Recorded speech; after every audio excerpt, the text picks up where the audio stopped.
guys. High fives. Woo! Woohoo! Here you go, Matt. You need to put this on.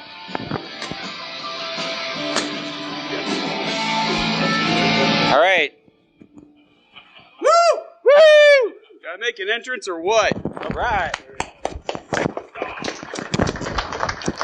You don't think I was coming here to talk about being a superstar without looking the part, right?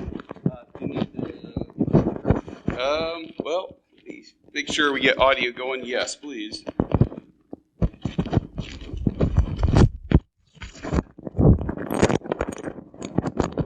Adrian, are you picking up anything? Or is okay. Say some stuff. Yes. Awesome. So the virtual world is coming through the laptop, by the way. All right. All right, so let me make sure. Yep. Awesome.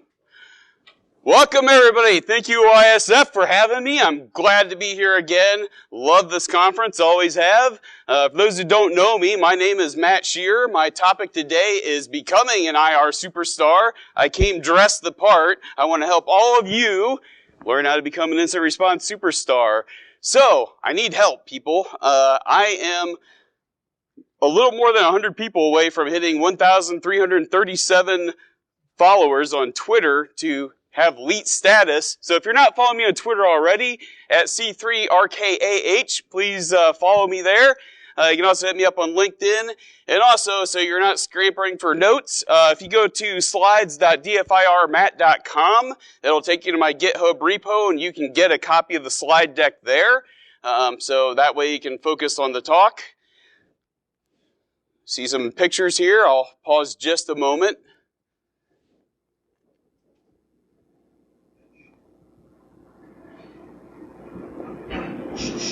Not gonna pose? Or was that your pose?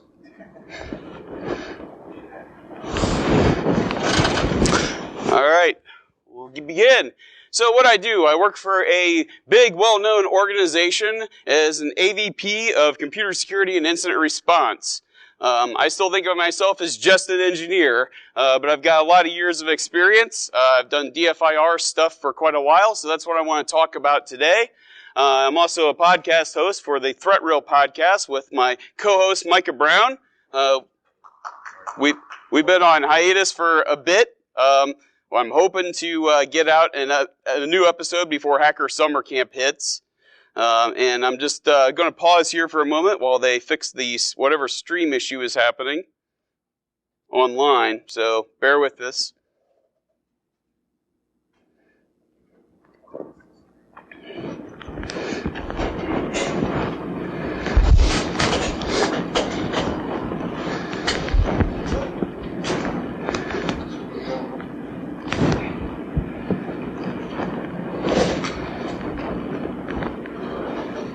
I do want to note when this talk runs late, don't blame me for putting the schedule behind. Somebody wouldn't stop talking at the beginning, and now they're fixing technical issues. So when the whole schedule's running late, not my fault. We good to go? All right, I'm done giving Dr. C a hard time. Thank you. All right, let's go.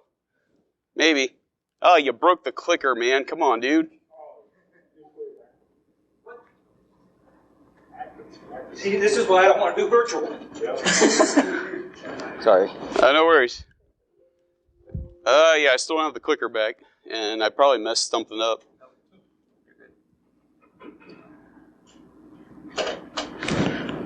More technical issues. Yeah, all right. I'm good. Are we good online? We're good here in person. I can say that much. All right, let's go.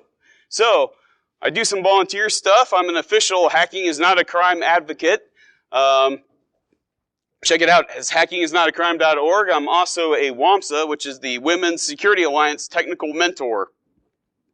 If you're looking to mentor women into information security, or if you're a woman that's interested in pursuing a career in information security, great organization. Check out their website, wamsa.org. They're always looking for mentors and mentees. So I do have a day job, but the opinions expressed today are not the opinions of my employer. They don't reflect their ideas. I'm speaking solely on my own behalf, so don't blame them for anything I say. Today's agenda, we're going to cover the baseline technical skills and knowledge required for incident response investigative analysis, and then we'll wrap up with Q&A. So why this talk? This talk is largely inspired by job candidates that I've participated in interviewing for level 4, that's principal security engineer level positions, and finding experienced IR candidates ready for that level of work is very challenging. The purpose of this talk is to help fill the knowledge gaps that I've seen, covering where aspiring IR analysts and engineers should start, and then build upon their knowledge. And so let me just say this. I've said in a lot of talks where I didn't learn anything. That should not be this talk. If you honestly get through this whole slide deck and come up and say, Matt, I didn't learn a single thing sitting in this talk, come talk to me. We need to chat about career opportunities. All right, so the role of incident response. Incident responders, we answer the classic who, what, when, where, why, and how questions when we look into security incidents. Aspiring incident responders actually possess a working level of knowledge and preferably first-hand experience in each of the following information security disciplines. Defensive security, which is usually pretty obvious. People don't think about it, but offensive security skills are incredibly helpful when you're doing incident response.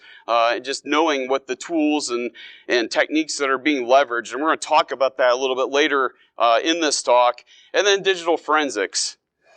We've got a great follow-up talk that Scott's going to give on malware analysis. That's going to be awesome. This should segue beautifully into that. So when incident response starts, sometimes a user will say, hey, something doesn't seem right here, and they'll report it. But most of the time, you're getting an automated alert. And those are things from your SIM, your SOAR platform, antivirus, your endpoint detection and response, network detection and response. Sometimes they combine those two, call them XDR. And then your IDS and IPS systems will send alerts. So that's probably the number one place where incident response begins.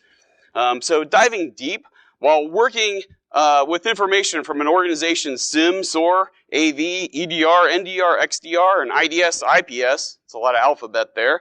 While those solutions are critical in an enterprise environment, please don't become too reliant on any one of those or maybe even a collection of those security tools alone, because learning and developing a better understanding of the properties of files and the underlying activities that trigger those alerts is paramount to becoming a better incident responder.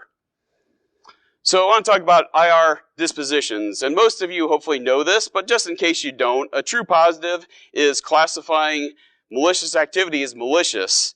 False positive is incorrectly classifying benign activity as malicious. And my good friend Micah, who disappeared on me, likes to say there are no false positives. There are only poorly written rules.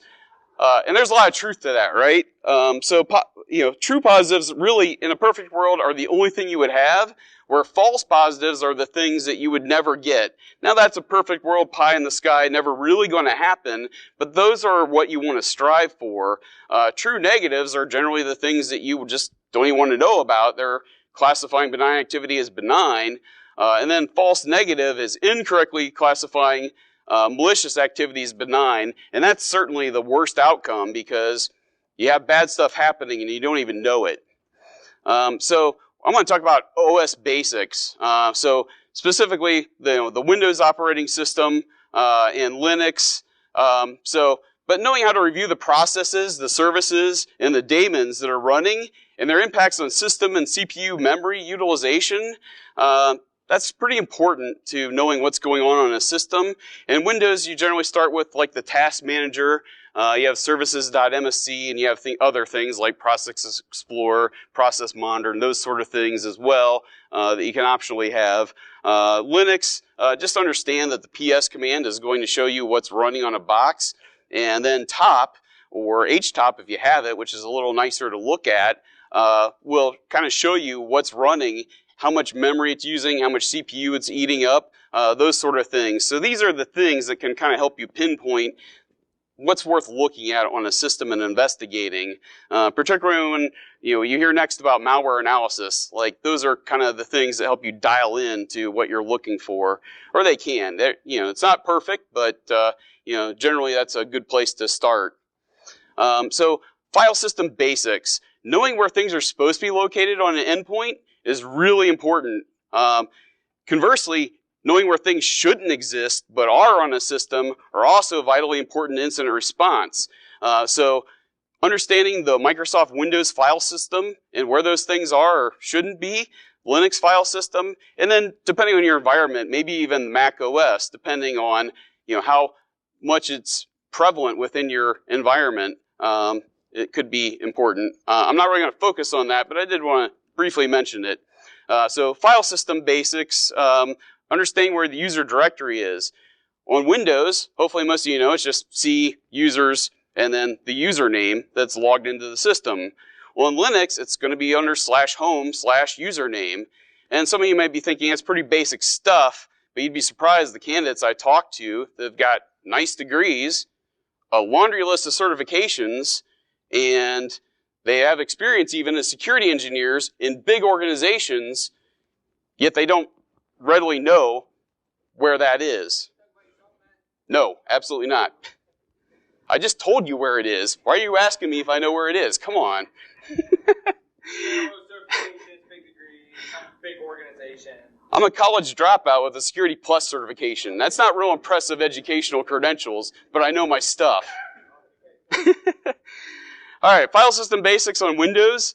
So most configuration settings are really stored in the Windows registry. And so those are, when you pull it up, it looks like one big long list of stuff, but it's actually different things sort of mashed together called hives. And so you have HKey local machine software, HKey local machine system, HKey local machine SAM, which is where you have your credentials and it's a prime target. And then HKey local machine security.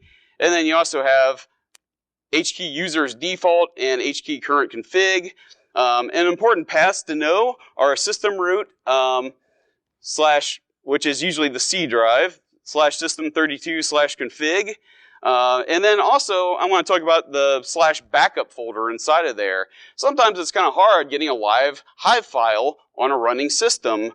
So the cool thing is you can check in the regback folder. If it hasn't been disabled in your environment, you might have registry hives there that are much more easy to pull off a system and analyze. The other thing you can do is if you have the live hive and you have the reg backup, you can actually compare those two and see if things have changed. So if you have a point-in-time backup that you can compare, you might be able to tell from that what's changed on a system.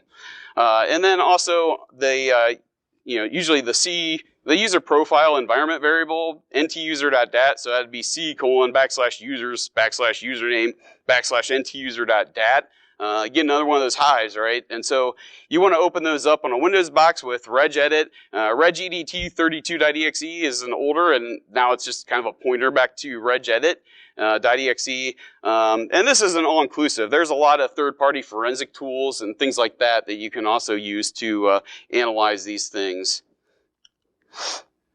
File system basics on Linux. Most Linux configuration files are stored under the /etc folder. Or within subdirectories inside of the /etc folder. Some noteworthy file there are the passwd file, which again has like the list of usernames, and that's usually pretty easily accessible by anybody with any level of access to the system.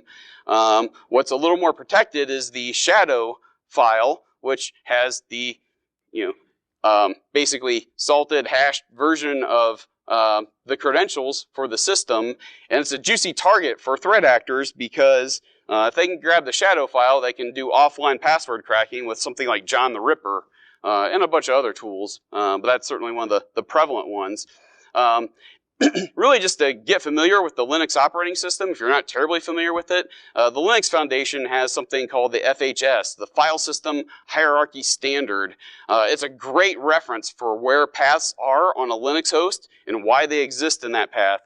So if you've never looked at that and you don't have a ton of experience with Linux, have a look at it. Great information. And by the way, when you download the slides, all these are hyperlinks back to these resources, so you can then go back and retrieve these documents, get the links, all that good stuff. So incident response skill, understanding logs and PCAPs. Really the bedrock and starting point for most security investigations starts with the available logs and packet capture files if you have them. Sometimes that's not always practical if they are using encrypted protocols, for example, and you don't have the key and so forth. But if you have decrypted packets, that's like one of the best things ever. So SIMs are great, but here's why you don't want to depend on them exclusively and focus your core knowledge only on, hey, I investigate stuff out of the SIM, because they're not perfect. So SIMs, the licensing on those and the resources to run them is pretty high. So what happens is these things are configured just to capture specific events, event types, and important details might actually be tuned out and not getting to your SIM in the first place.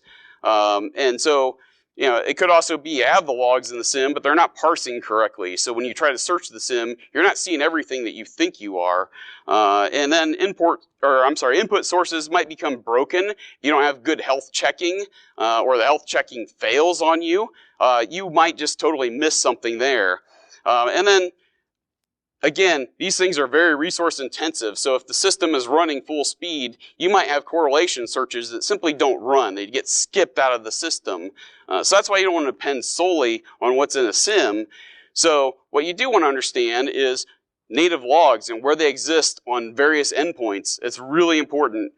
So Windows logs, Linux logs, server logs, and application logs are usually the big ones I think of. Windows logs, so the four primary ones that have been around forever and ever and ever are a application log, the security log, the setup log, and the system log. Though there's a lot of other ones now if they're enabled. And they exist as .evtx files, and they live under the C:\Windows System 32 folder /winevt/logs. And then they can be opened using the event viewer, eventvwr.exe on a Windows host. Understanding sort of how Windows logging works at a high level, just know that Windows logs various event types based with specific event ID numbers. I don't have time to go through a lot of examples, but what I did do is put a link to Microsoft's own documentation of what they say is important to monitor. And if Microsoft says these are important events to monitor, they probably are. They created the OS after all. At a high level, also understand that you have various logon type conditions. And understanding those is also important. So if you have a logon type 10, you know somebody is trying to RDP into a host from elsewhere. These things are very telling when you're trying to investigate and put together that picture. Linux logs, most Linux logs live under the /var/log folder, and an example is /var/log/syslog. Typically viewable using any preferred text editor. You can even, you can throw the cat command, the more command, or the less command to peruse log files. You can also use the head command to get the first X number of lines out of a log file, or you can use the tail command to get the last and often usually the newest log entries. You can even use tail-F to live follow the log file and basically keep track of what's happening on the system pretty much in real time. More stuff about Linux logs is they are often time-stamped in epoch time. So back in 1970, when the Unix operating system was created, they took the epoch, or the birth, if you will, of the Linux OS as the year of 1970. So a lot of times these things are in relation to January 1st of 1970, but they're just a string of numbers and they don't really make sense to look at them. So you're going to want to use a converter to translate those epoch times into human readable time. And the other important thing when you're doing investigations is to understand your timestamps. Is everything local time to where you are? Are you a big national or international business? You might have everything set to GMT.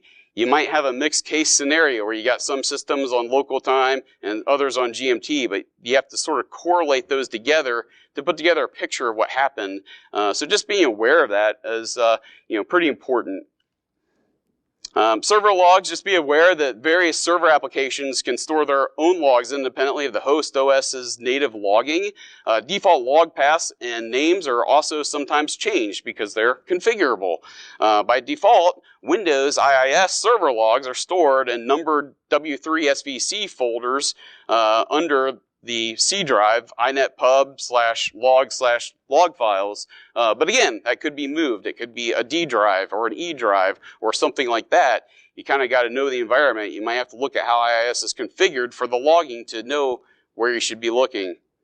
Application logs, be aware that various applications might store their own logs independent of the host OS's native logging. So sometimes things that you run on a Windows host, for example, will use the event viewer and are viewable there. Sometimes they just have their own separate log files in a folder somewhere.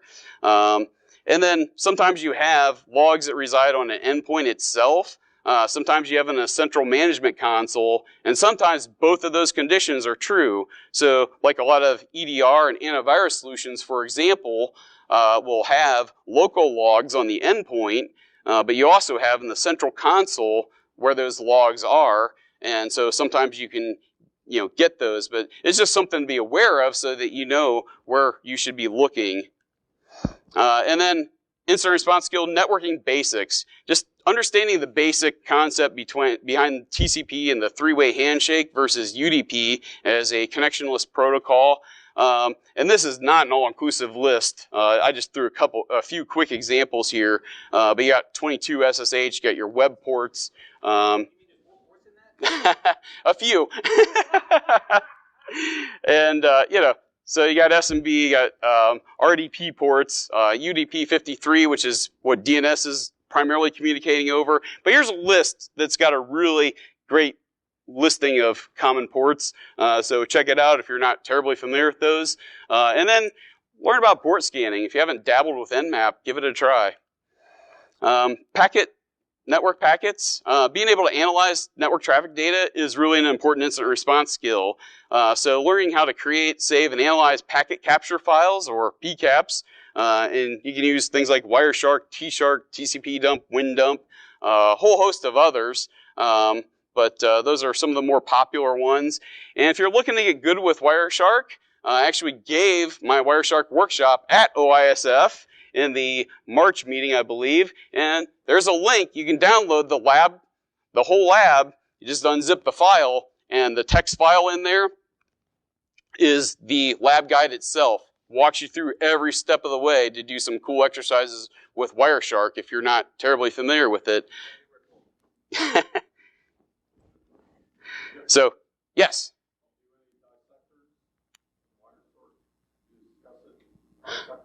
I don't touch on that in this talk.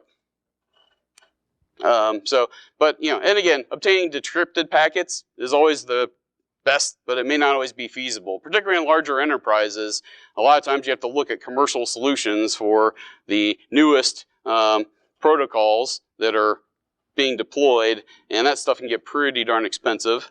OWASP skill of understanding the OWASP top 10 is really just kind of important common knowledge. It's really sort of what basically web application developers have prioritized a list of, if you're trying to fix issues in your web environment, or you're looking to figure out what should we tackle first, OWASP Top 10 is the go-to for that. But there's a ton of information out there. It breaks down what the vulnerabilities are, often how they're exploited, and how to fix them. So just be familiar with that.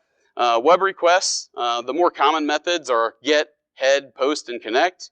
You see those all the time.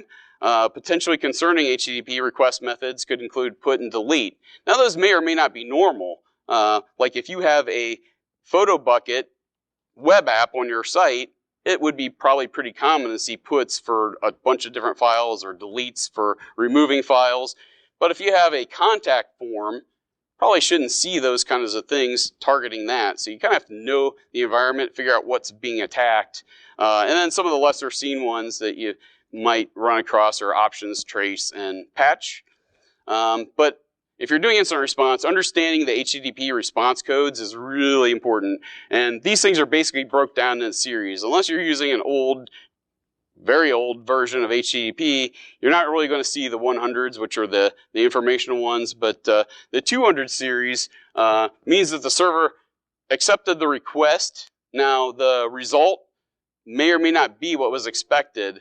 So sometimes those are things that you have to look into, and you may have to drill down deeper to understand, okay, did this request actually work on the web server or not? 300s are generally your redirects, so your 301 permanent redirect and your 302 temporary redirects. Just when you see those kinds of things, that's kind of what you're looking at. 400s are basically a client error response and often, 404 is a very popular one. That means something was requested on a web page and the file or the page, the page file or whatever file it is just simply isn't there. It's not found. And so, that could be indicative of an attack. It could just be indicative of a page that's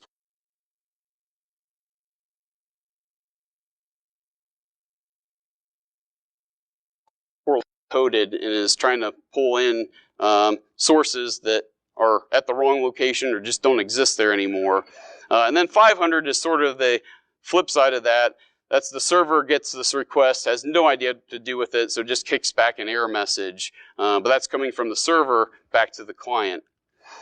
Incident response skill of SQL basics. So understanding structured query language to help identify injection attacks. And if you look at the OWASP top 10, injection has been on that thing forever.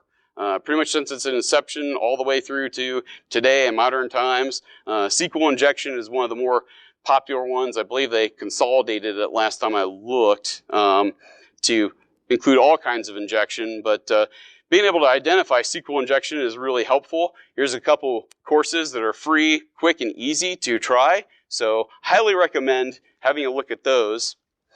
And then data encoding. I want to talk about this just a little bit. So learning to recognize and identify the most popular data encoding string formats is pretty important. I don't know if do I have a laser on here? Oop, doesn't look like it. All right, so, sorry Adrian, I'm gonna move on you here. I have an encoded example of the string hello attendees. What that looks like in base 64, there's some traits here that will help you identify this as base 64. So we have alphanumeric. It's the full alphabet. It's A to Z, or very close to it, given whatever particular string you're looking at. But it also, the characters, the text characters are mixed case. So you have uppercase and lowercase. And then one of the real big telling signs at the end of it, if you don't have the right number of bits for the encoding and decoding to work, the equal sign is what's called a pad to make sure that you get to the proper number of bits. So when you see 1 or 2 equal sign, there's a good chance it's base 64. Now there's other base encodings as well, but I usually start just trying with base 64. ROT13, you might be thinking, well, that's crazy. But believe it or not, Microsoft uses ROT13 quite a bit. I'm going to cite a specific example later on. And so what's telling here is you have alphabetic characters that aren't necessarily human readable if you don't know the secret. But what's interesting here in the artifacts is you notice that the case matches the case. So in the alphabetic string, but then you also notice that the space matches the space, and the punctuation doesn't change. And so when you see those sort of things, I don't think that's quite reach, but all right, I'm going to fall off the stage here in a minute, so that's going to be fun. I hope there's a hospital nearby. Oh, awesome. Good deal. I'm in good shape then. All right, so yeah, so what you have is with the, these are the kinds of things that can help you think, like, okay, I've got spaces in here, looks like I've got, case that might match something, punctuation doesn't change. Why not try rot 13? It's either that or, some other substitution cipher, good chance of it. And then hexadecimal, so generally that's when you see pairings, alphanumeric pairings, and sometimes these are prefixed by like 0x in front of them. Sometimes they're just number alphanumeric pairs. But when you see pairs of things, they're alphanumeric, but the letters never go beyond the letter F. So they're A through F. You never see G or higher in the alphabet. Good chance you're just looking at hexadecimal there. So that's real quickly, and again, not an all-inclusive list. There's tons and tons of encoding formats out there, but in the wild, those are probably the three I personally see the most. And so file type identification is another important IR skill. Understanding what are called file signatures, magic bytes, magic numbers, file headers, whatever you want to call them. They go by numerous names I've seen. But they're important to understand because file extensions can either be removed or renamed to something else just to try to fool somebody as to what they really are. But what happens when you open a file in a text editor or preferably in a hex editor with an ASCII output window is you can look for certain things at the beginning of the files and at the end of the files, and here's a great resource to a lot of these different file signatures. And so just a couple quick examples of that. If in your first few bytes in the ASCII you see MZ, it's actually the abbreviation for the person at Microsoft who created the exe file format. But when you see that MZ at the beginning of a file in the ASCII output, there's a good chance that's an executable file. Most likely it is. Even if the file extension isn't there, it's been renamed to .txt or whatever have you. When you see PK, that harkens back to the old PKware in PK zip days. And so that's the file header you get for something. And when you're looking at things, there's usually three that aren't human readable. There's usually three common threads here. It could be encoded, it could be encrypted, or it could just be compressed. And so when you look at the file header and you see PK, that kind of helps you know, probably compressed. I can probably rename it to .zip and extract it out and then inspect the contents. Yes?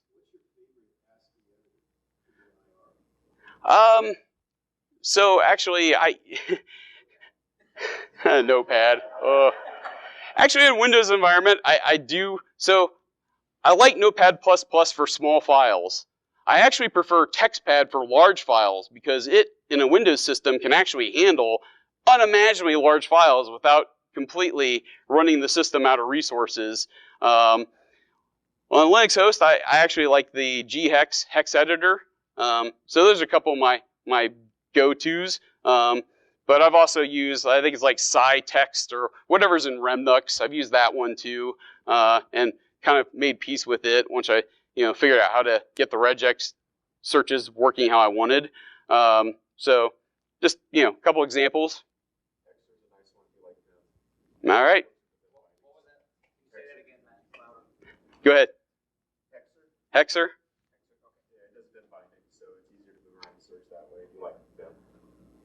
All right. Good advice. Thank you. I use it. I do. There's a few of us. I would use that in a pinch. VIM. I think VIM now is more popular than VI. Yeah, most of the time it's basically, you have a link. When you run VI, it's really running Vim in the background. But, everybody's used to VI.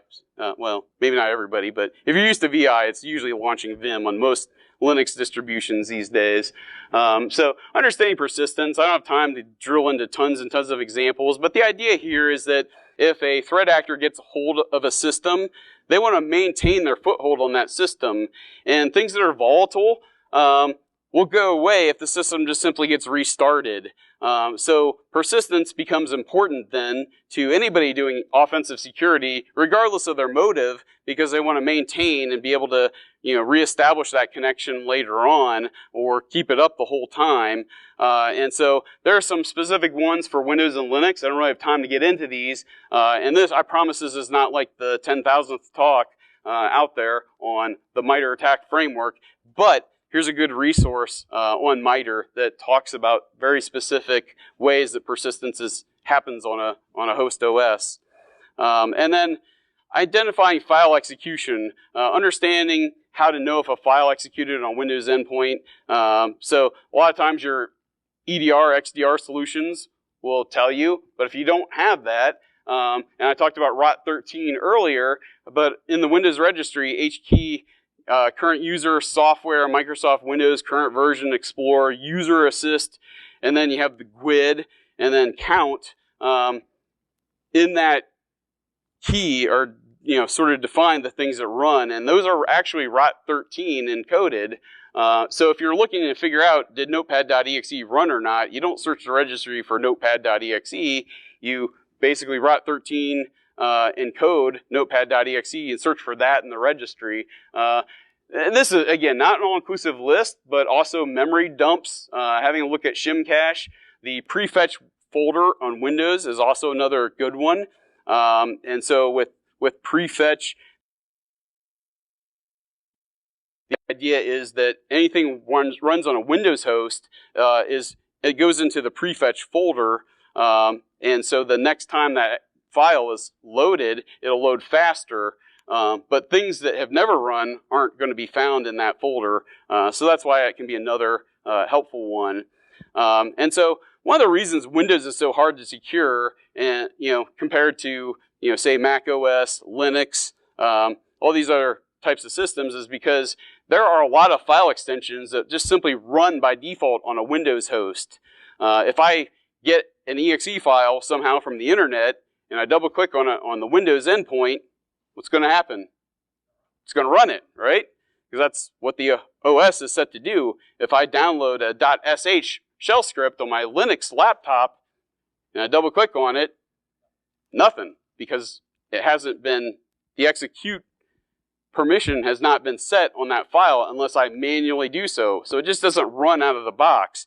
And there's so many of these things that here's a great How to Geek article that talks about 50 of these, and even they admit there might be more that we don't have covered that we don't even know about. But that's one of the reasons Windows is so hard to secure, is because you have all sorts of things that just simply run. And then evidence collection. So there's a couple of different methodologies here that I cite. One is the old RFC 3227, which is the order of volatility. Now, the idea behind the order of volatility is you want to capture the artifacts from an endpoint you're investigating from the most volatile to the least volatile. So, for example, things that are running in memory, that's going to disappear pretty quick. If you lose power or the system shut down on an endpoint, anything that's volatile is gone, like the contents of memory.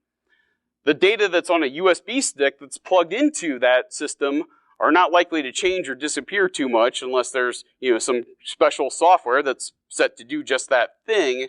But generally speaking, the data that's residing on a USB stick is still going to be on that same USB stick, even if the system gets powered down, thrown in a closet for a couple months, pulled back out. So this is the idea, that you want to get the stuff that's going to disappear first, all the way down to like archival media. And here's the link to the RFC for that. It's a pretty similar list, but NIST has a guide to integrating forensic techniques into incident response. And it's, again, the same concept here of getting the most volatile data first. And they have a specific order in which you can do that. I'm not saying you have to stick to one or the other. It's probably a good idea. But if you want to deviate from that, it's no problem. But you probably want to make sure in an organization that you're documenting how you're doing it, in what order, so that you can then later on say, well, this is our standard operating procedure to do it this way. But conceptually, you should have the same idea, getting the most volatile stuff first. So some tools for skill building. CyberChef. I gave a CyberChef workshop here at OISF, and very similar to the Wireshark workshop, you can download the files, unzip it. the TXT file is the lab guide. Have at it. And there are also incident response and forensic tools in Kali Linux, believe it or not. Some of you may be thinking, well, Kali is more offensive security. That's true, but it does have tools like autopsy in it. And so if you have a Kali instance, why not dabble in that? Remnux is specific for reversing malware. It's a great distribution, probably one I use fairly frequently. CNSIFT Workstation has some good stuff. You can actually combine those things. You can install SIFT tools into Remnux or vice versa. And then that's great for static analysis, but if you're trying to look at Windows binaries, those are Linux systems.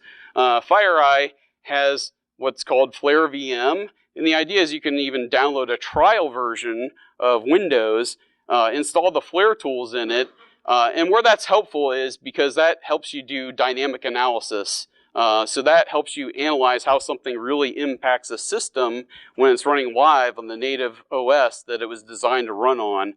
So another great collection of tools and utilities. I just have at it and dabble in some of the tools. Some really good stuff. And then some ways to build skills. The ANISA training labs, I've talked about those at OISF before. Some great technical content, absolutely free, and it's geared specifically towards incident response, and they've got some good forensic stuff in there as well. Participating in Capture the Flag events, great learning experience. I can't recommend it enough. I know I probably learned the most doing CTF things, just because it forces you to learn things maybe you didn't know before, or really refresh on things that you got really rusty on because you're trying to solve a capture the flag challenge. And then periodically have a look, again, not a talk on MITRE, but have a look at the tactics, the techniques, and procedures in the MITRE attack framework. And really, from an incident response and detection standpoint, I really recommend understanding the techniques and the processes and procedures more so than focusing on the tools. Because if I can take my badware.exe file, rename it to goodware.exe file, and it defeats your security solutions, not a good detection. Also, if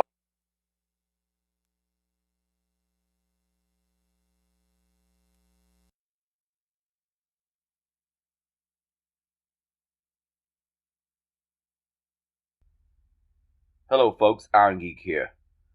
Unfortunately, the microphone ran out of juice, so we lost audio for most of the rest of this video. Apologies for the inconvenience.